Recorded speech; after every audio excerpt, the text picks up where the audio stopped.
I don't have to worry about the same jokes being told 2 times in a row. But what I thought I would do is I have so much on this computer. I have pictures of that will take you behind the scenes of pretty much any I Survive book. I can show you pictures of my best friend from 6th grade and the boy we used to chase around the playground. Meaning I could show you anything. So what I wanted to do though is, guys who are here, girls, readers, I would like to turn it over to you, and I want to hear what is on your mind, what questions you have. And what I'll do is I will then use your questions to sort of spring off and share. Or what brave boy or girl would like to start us off with a question? Oh my gosh, you had your hand up so quick. Do you want to come up and why don't you come up and tell me your question and your name? I'm Nolan. Hi, Nolan. Are you going to make another I Survive book soon? Okay, that's a great question. Thank you so much. So I am my next, that was awesome. So my next I Survive book, I look exhausted and I'm wearing my Target skirt because I found it. I went shopping for this event.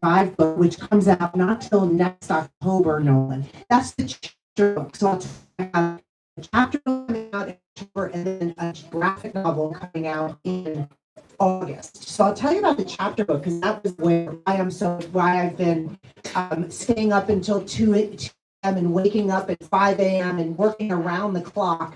And this is sort of what's called, this is chapter 1. It means that it's not quite done, even though I'll show you guys the cover.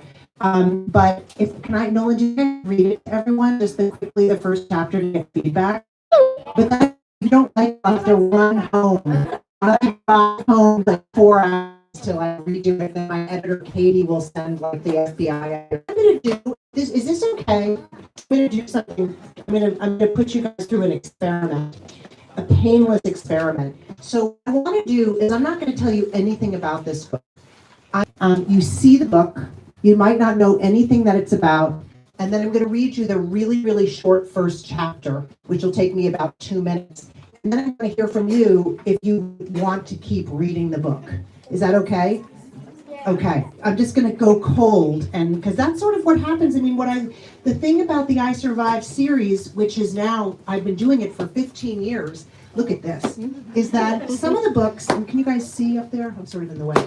Some of the books are about very well-known things like the American Revolution or the Titanic. We all know about those, but some of them are events that I've heard of from readers, like the Molasses Flood. Has anyone read the Molasses Flood book? So you guys, I'd never heard of that event, even though I go up to Boston all the time. And then this reader named Travis wrote to me one day and said, "Lauren, why haven't you written about the Molasses Flood?" That's my voice of every 3rd-grade boy in the world, by the way, although none of them sound like that. So I said, the molasses flood, what are we talking about? Molasses, this sticky goo, what kind of flood? So I started looking around, and it turns out that it was this massive disaster right in Boston in 1919. A tank of sticky, gooey, sweet molasses, 3 million gallons of it explodes apart in the middle of the North End, the most crowded neighborhood in all of Boston, killing 23 people and wrecking buildings and pulling trains off their tracks. And so whether it's a well-known disaster like the American Revolution or the Titanic, or something that isn't as well known anymore, like the molasses flood, what all of these topics have in common is that they changed history in a way that we can still feel today. So we know, of course, what country would we still be a part of it if it hadn't been for the American Revolution? You can just shout it out. England, right? We'd be speaking with British accents and eating, drinking tea in our cafeteria. What was there not enough of on the Titanic? Boats, right? So because of the Titanic, after that terrible disaster that killed 1,200 people, I think it was, is also really changed the look of our country. It changed the actual land. So this is the cover of the book. This is actually not the final cover, maybe. But here is the cover. Oh, the dust Dust Bowl. Bowl. Oh, that's so cool. Does that good? So can I call Blake, the cover artist, and tell him that you might even find, I think, so those are my main characters.